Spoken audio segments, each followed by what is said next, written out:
அந்த இடத்திலே தாக்குதல் நடத்தியவர்களை தடுத்து எதிர்த்து போராடிய குதிரை ஓட்டித்தான் அந்த இடத்தில் பலியாகி இருக்கிறானே தவிர நம்முடைய ஆர்மி பாதுகாப்பு படையை சார்ந்த வீரன் யாரும் அதிலே பலியாகவில்லை. இது மிகப்பெரிய அளவில் நமக்கு சந்தேகத்தை எழுப்புகிறது, கேள்வியை எழுப்புகிறது. கங்கை கொண்ட சோழபுரத்தில் நடந்த விழாவில் பிரதமரோடு ஒரே மேடையில் அமர வைக்கப்பட்டதால் தன்னை பாஜக ஆதரவாளன் என்று அனைவரும் கூறிவிடுவார்களோ என்று பதறும் திருமாவளவன் அவர்கள் சிறிது கூட தெளிவோ புரிதலோ மனசாட்சியோ இல்லாமல் நாடாளுமன்றத்தில் மத்திய அரசையும் ஆபரேஷன் சிந்தூரையும் விமர்சித்திருக்கிறார்.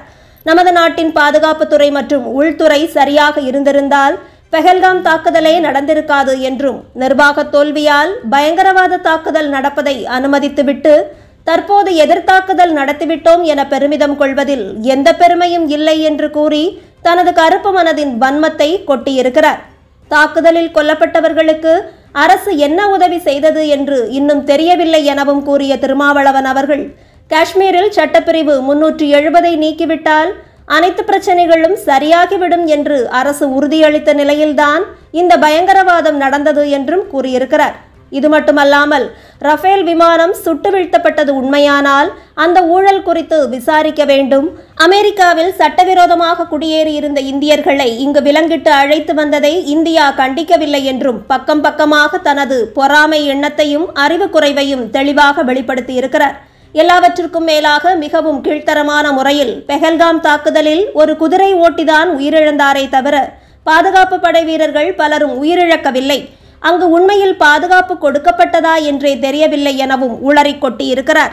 ஜிஎஸ்டி என்றால் என்ன என்று கூட தெரியாத திருமாவளவன் அவர்களுக்கு நாட்டு பாதுகாப்பு வெளியுறவுத்துறை செயல்பாடு குறித்து அறிவு இருக்க வேண்டும் என நாம் எதிர்பார்ப்பது சற்று அதிகம்தான் என்றாலும் இந்தியா மட்டுமல்லாமல் உலகம் முழுவதும் பயங்கரவாத தாக்குதல்கள் அதிக பாதுகாப்பு கொண்ட இஸ்ரேல், அமெரிக்கா உள்ளிட்ட நாடுகளிலும் நடப்பது உலகம் அறிந்த ஒன்று.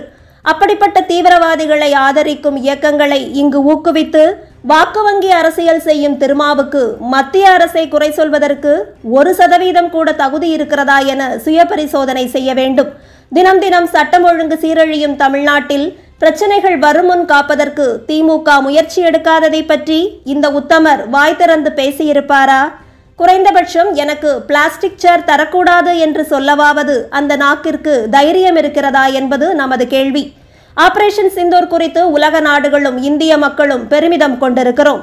பிளவுவாத பிரிவினை சக்திகளுக்கு துணை போகும் திருமாவளவன் அவர்களுக்கு ஆபரேஷன் சிந்தூர் குறித்து பெருமை இல்லை என்பதை திமுகவும் காங்கிரஸ் உள்ளிட்ட எதிர்க்கட்சிகளும் கூட மதிக்கப் போவது இல்லை என்பதால் இது போன்ற அறிவற்ற கருத்துகளால் தனது மதிப்பையும் மரியாதையையும் தினமும் திருமாவளவன் இழந்து வருகிறார் என்பது மட்டுமே நிதர்சனமான உண்மையாகி இருக்கிறது.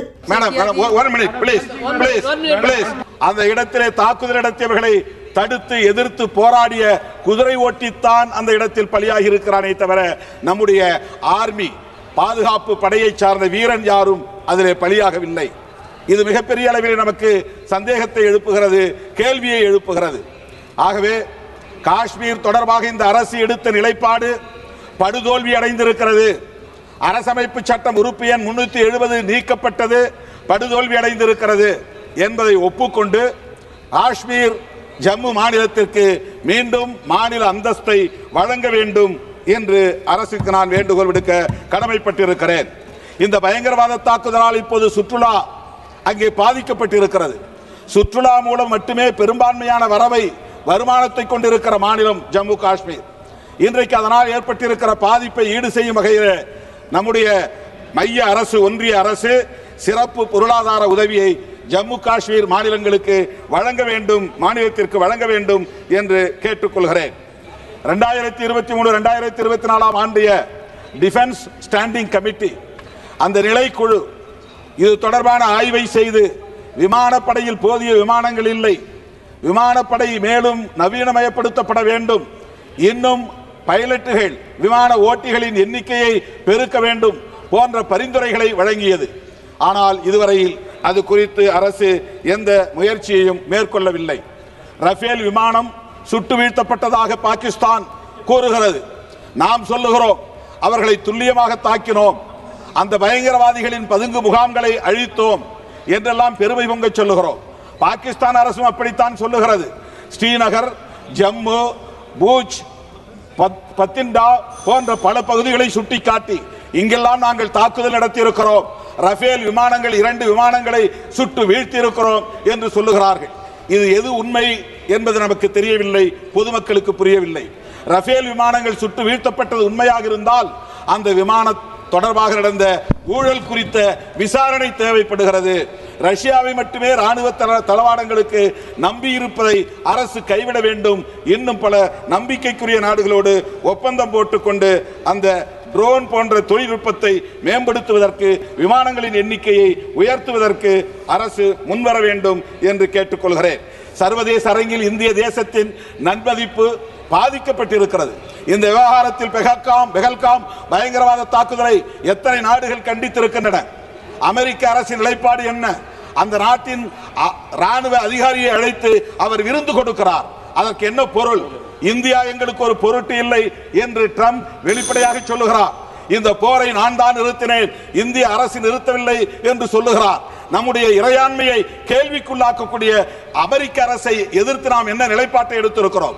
அங்கே சட்டவிரோதமாக தங்கியிருக்கிற இந்திய குடிமக்களை கால்விலங்கு கைவிலங்கு போட்டு விலங்குகளை விட மோசமான முறையிலே கொண்டு வந்து இங்கே இறக்கினார்கள்.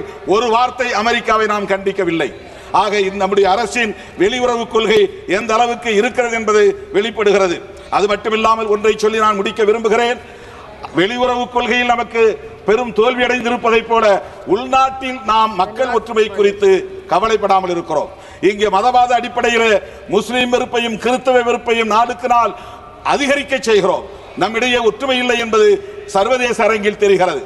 ஒற்றுமையை உருவாக்குவதற்கான ஆக்கப்பூர்வமான பணிகளை அரசு மேற்கொள்ள வேண்டும். வெறுப்பு அரசியலை கைவிட வேண்டும்.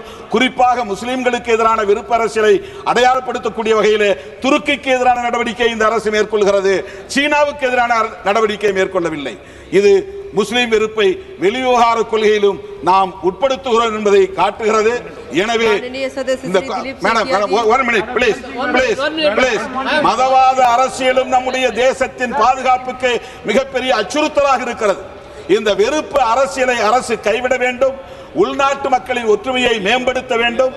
வெளிவிவகார கொள்கையில் ஒரு நாட்டை மட்டுமே சார்ந்திருக்காமல் நாம் அனைத்து சர்வதேச நாடுகளோடும் நல்லிணக்கமான உறவை பேண வேண்டும் என்பதை சொல்லி வாய்ப்புக்கு நன்றி கூறி முடிக்கிறேன். நன்றி, வணக்கம்.